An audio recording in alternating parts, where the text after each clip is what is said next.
हरियाणा जम्मू कश्मीर विधानसभा चुनाव, क्या बीजेपी की सेंधमारी इंडिया गठबंधन पर पड़ेगी भारी? क्यों खामोश है भाजपा? जानिए पीपुल्स समाचार के स्टेट हेड मनीष दीक्षित का एनालिसिस। एग्जिट पोल में हरियाणा और जम्मू कश्मीर में इंडिया गठबंधन की सरकार बनने के आसार है, फिर भी भाजपा ने उम्मीद नहीं छोड़ी है। क्यों? ये बड़ा सवाल है। भाजपा फिलहाल चुप्पी साध कर बैठी है, इसके पीछे क्या राजनीति हो सकती है? आइए जानते हैं पीपुल्स समाचार के स्टेट हेड मनीष दीक्षित क्या कहते हैं। हरियाणा और जम्मू कश्मीर के जो एग्जिट पोल आए हैं उसको लेकर भाजपा में एक थोड़ा सन्नाटा है, और जो अपोजिशन है जो जिसमें कांग्रेस प्रमुख दल है या जम्मू कश्मीर की जो पार्टीज़ हैं वो थोड़ा उत्साहजनक लग रही हैं।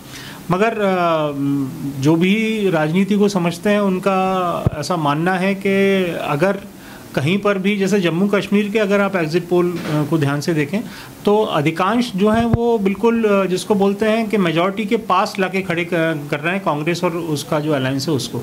तो अगर वो मेजॉरिटी से थोड़ा भी इधर उधर होते हैं तो बीजेपी को ये संभावना दिख रही होगी कि वो जो अदर्स हैं, जो अन्य हैं, उनका सपोर्ट लेकर वो सरकार बना ले। क्योंकि ये करिश्मा बीजेपी मणिपुर में भी कर चुकी है कि मणिपुर में कम विधायकों के बावजूद सरकार बनाने में वो कामयाब रहे।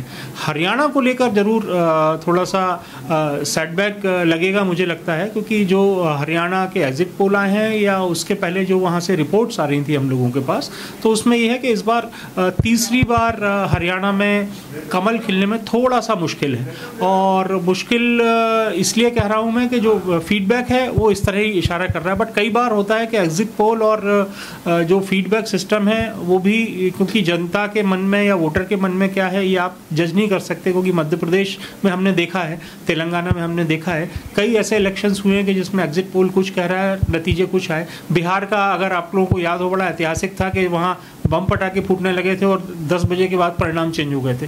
तो अभी जो वेट एंड वॉच की स्थिति बीजेपी की टॉप लीडरशिप अडॉप्ट किए है वो इसीलिए शायद की है कि हो सकता है पर्दे के पीछे उन लोगों से संपर्क साधने की कोशिश शुरू हो गई हो या प्रयास शुरू हो गए हो जो संभावित ऐसे लोग हो सकते हैं कि जो अब या तो वो कहीं नहीं है या जो दूसरे दलों से इधर आ सकते हैं पाला बदलकर।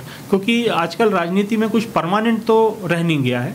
उदाहरण के लिए जैसे मान लीजिए शैलजा हैं, शैलजा का बड़ा पक्का दावा है कि भाई उनको सीएम शायद कांग्रेस पार्टी बनाए। वहाँ हुडा जो हैं वो भी दावेदार हैं, रणदीप सुरजेवाला, 3 बड़े दावेदार हैं। तो अगर मान ये मतलब इफ एंड बट वाली सिचुएशन है कि अगर मान लीजिए भाजपा कम सीटों के बावजूद अगर वो शैलजा को मुख्यमंत्री बना देती हैं तो हो सकता है शैलजा अपने साथ 5-7 लोगों को लेके चली जाए वहाँ पर। तो अभी जब तक ये रिजल्ट आउट नहीं होते और शपथ नहीं हो जाती है किसी भी मुख्यमंत्री की, तब तक बहुत सारी चीज़ें, अभी बहुत सारा पानी अभी बहना बाकी है। तो लेट्स वेट एंड वॉच क्या होता है। बता दें कि जम्मू कश्मीर में धारा 370 हटने और विशेष राज्य का दर्जा खत्म होने के बाद पहली बार चुनाव करवाया गया है। आइए देखते हैं कि एग्जिट पोल क्या कहते हैं।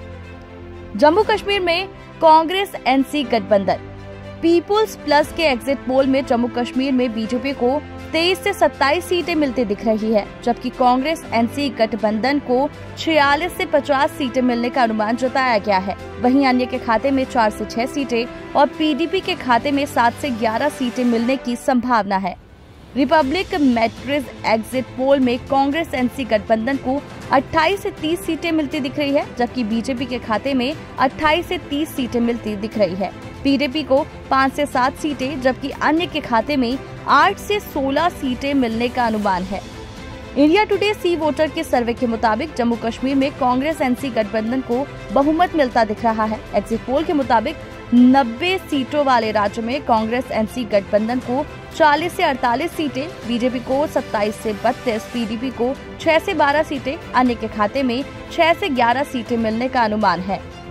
हरियाणा में कांग्रेस की सरकार के अनुमान है। ध्रुव रिसर्च बीजेपी को 22 से 32, कांग्रेस को 50 से 64, अन्य के खाते में 2 से 8 सीटें मिलती दिख रही है। पीपुल्स प्लस के एग्जिट पोल में बीजेपी को 20 से 32, कांग्रेस 49 से 61, जबकि अन्य को 5 से 8 सीटें मिलती दिख रही है। रिपब्लिक भारत मैट्रिक्स के एग्जिट पोल में बीजेपी को 18 से 24, कांग्रेस को 55 से 62, जेजेपी गठबंधन के खाते में 0 से 3, INLD गठबंधन के खाते में 3 से 6 और अन्य के खाते में 2 से 5 सीटें मिलने का अनुमान है। इस खबर को लेकर आप क्या सोचते हैं? अपनी राय कमेंट बॉक्स में अवश्य बताएं। नमस्कार। न फेक न लेट, देखते रहिए पीपल्स अपडेट।